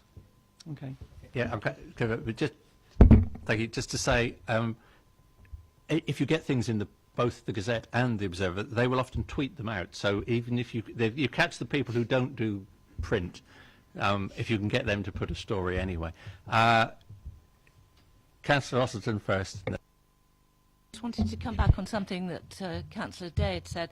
In a lot of GP surgeries now, you do have a video screen up, and that's the place to put it. In our surgery, anything to do with health is put up there, the flu jabs, things like that.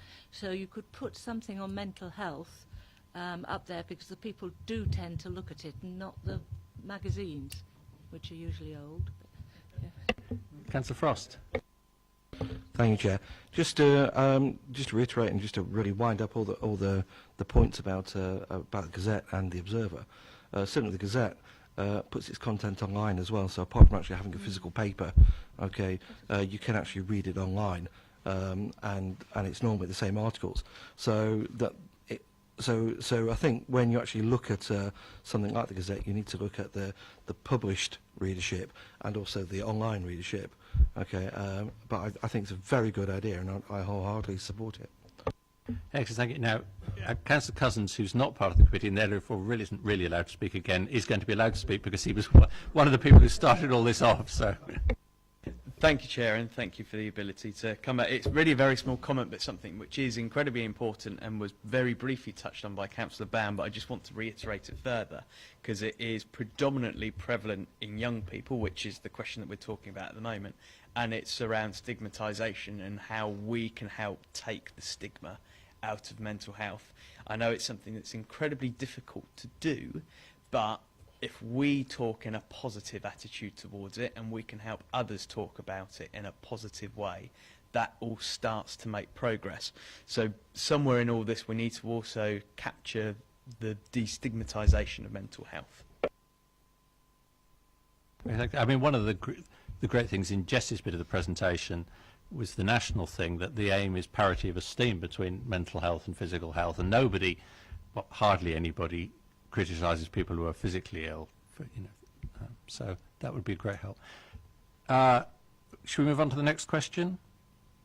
Well, did we get as far? What is to be done to promote awareness? That I think the answer we've come up with is bits and pieces. Really, there is no one-stop shop, and I suspect no one is going to be able to provide a one-stop shop, because there's only one thing worse than no information, and that's out-of-date information. So, but certainly as a council, I mean, our comms team will commit to publicising stuff that other people are providing. I mean, you could occasionally get articles in the magazine that we send out to all residents 3 times a year, is it?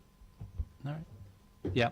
So again, if you've got something good, if you ask comms team nicely, they can probably fit something in. And if you need to link it to the committee to make it related to the council, we'll link it to the committee to make it related to the council.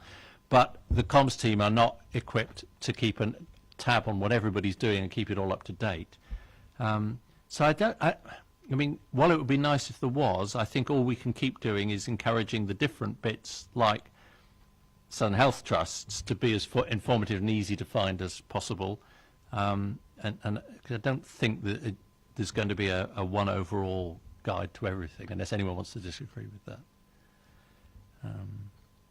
Right, question 4 was, how can people access the available services? Which ones require a referral by an appropriate professional, and which can be accessed directly? It was more or less answered in the presentation. I mean, it wasn't on it gave you the basic principles, essentially, that the critical ones, if that was the right word you used, Marion, have to go through a GP, but the preventative ones and the, whatever the other word, early intervention ones, people can generally self-refer. So if everybody agrees that's the way it works, that seems fine. It does mean that then as counsellors, as we learn about the earlier intervention and prevention ones, we can actually tell people about them and confident that they can go and self-refer. They don't need to find a GP who will refer, because that's not always easy.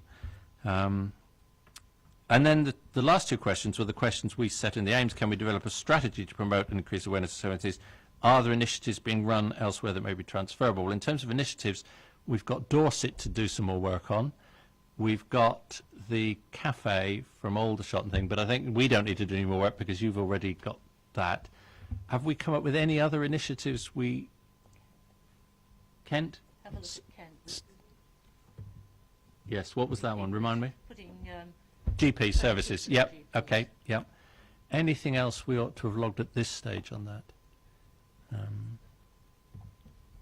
Because I think we're getting to the what are we going to do next point. But Counselling Service, it's been really good. We're very grateful you came, but I'm glad I'm aware we haven't asked you very much, and you haven't had a chance to say very much. Is there anything, having listened to all this, that you want to say to us all? Don't feel you have to. I just don't want you to feel that we ignored you. That.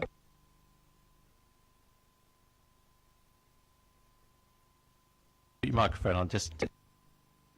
Yes, we're very grateful to have the opportunity to be here, and we have actually asked via Steve Morgan at BPA, Basingstoke Voluntary Action, if we can have a place on the Basingstoke Area Strategic Partnership for Mental Health, because we think it would be helpful possibly for that partnership and for us as well to have a voice.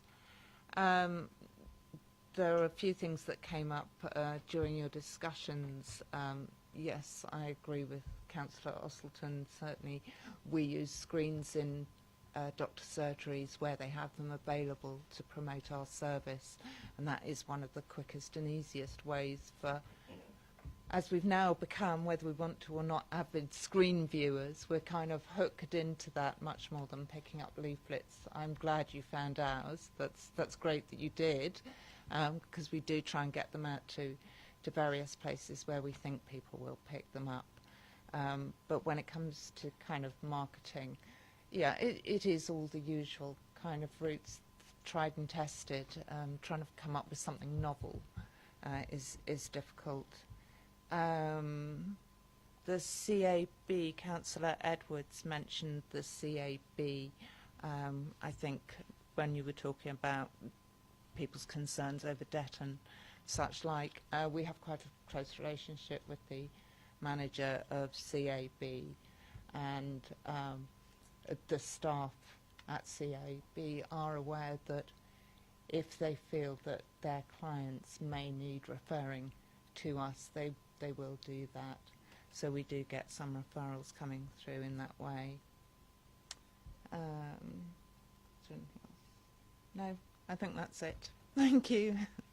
Good, thank you. Councillor Bound. One thing in addition, I just wanted to put in a bid, actually, Chair. I think having a pilot for a mentally well community would be a great thing in Basingstoke, and I personally would like to see it in Rooksdown, which I know is my ward, but I just wonder whether there's something which says it would be a very good place to start. It has its history in Park Pruitt Hospital. It has Parklands Hospital in the ward. The Parkland patients are part of our community, and the home group has quite a presence as far as housing associations in Rooksdown because of Park Pruitt's history. So it strikes me as the perfect place. Right, we will let the other Simon take note of that. We won't record that as the official recommendation of the committee, else we'll have a debate as to which ward is most meritorious. But I think you have taken away the fact that we would be very keen to support you in that work, and you know, to you know, hope you will come back to us at GCs. Now, is there anything our other two visitors want to say before we start drawing conclusions as to what we're going to do next? Okay, Kathy. I'd just say one thing that I remembered through the arts. Ross at Proteus does a lot of work, and I think you're involved with it, aren't you? Yes, you have been in the past. And he was speaking to me, and he said this is some way in the arts or acting, etc., that we could take the stigma away a little bit, and he will look into that. He's looking into that to continue his mental health programme. So in terms of, I mean, as we've gone along, I've asked Stephen, who does the minutes, to note a few particular things we want to pursue. I think he's written a lot more than that. I've written a lot more than that. What I suggest we do is we take stock of that and have another meeting of the scoping group when we can look at what we've done in a bit more detail and see what we want to recommend. Everybody, scoping group members are all nodding, so yeah, we ought to try and get that done before we all get in election mode, didn't we? So well, you may be. I try not to be. But we can have a scoping group meeting even if we're technically in Purda, aren't we? No, unfortunately not. Because it's private. It's not public. Yeah, that we can. Yeah, I think we'd have a scoping group meeting. We couldn't tell people what we'd done. But anyway, no publicity for 6 weeks before elections, but we could have. I'm just trying to work out when's Easter? How far away is? So we should I say we should aim to meet fairly shortly after Easter? Would that be more realistic, or do we want to try and meet before Easter? Scoping group members.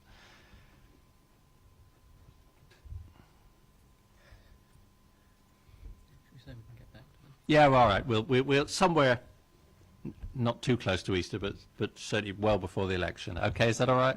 We'll anything else? Anybody else wants to say? Don't rush off. We've got one more item of the agenda. Committee members that others may, which won't take very long, but you could shuffle it. So thank you very much for everyone who's come. I was going to say particularly thank you to Marion for doing all the work on it, but then I think when the presentation went, I think others have done quite a bit of the work as well. So thank you to everyone who's contributed to this. It's been really very, very helpful, and I think we'll all look forward to taking it forward together. So it's thank you very much. It's been a very useful evening. And whilst they're quietly going out, we have the last item in the agenda, which is our draft committee work plan, for which I have no proposed changes or comments, only other to note that the items that say to be timetabled with June and September after them have effectively been timetabled, at least on a provisional basis, and we'll move them or the new committee in June can move them into the timetable. But, well, to be honest, they'll be on the agenda for June, won't they?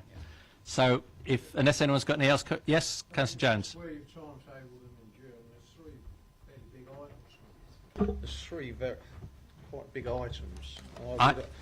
I believe they all. Marion knows about at least 2 of them. All I was think. going to say was, to do anything justice, I'd soon have one of those moved out later. I think they've probably got other people's timetables that we're fitting in with. But if Marion can comment on the ones you know about anyway, that would be helpful.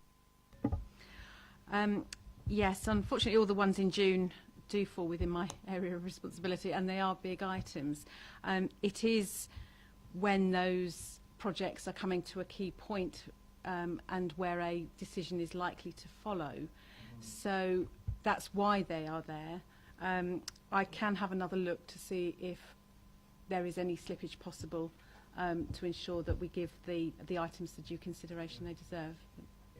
So I think we'll note that if discussing any of them in September would still give us time to influence the decision, we'll move them to September. But there's no point moving them to September if someone else has made a decision before we get to them. So I would say, if you've got big items like that, if you want us to give every consideration to everything, it should be timetabled a little bit.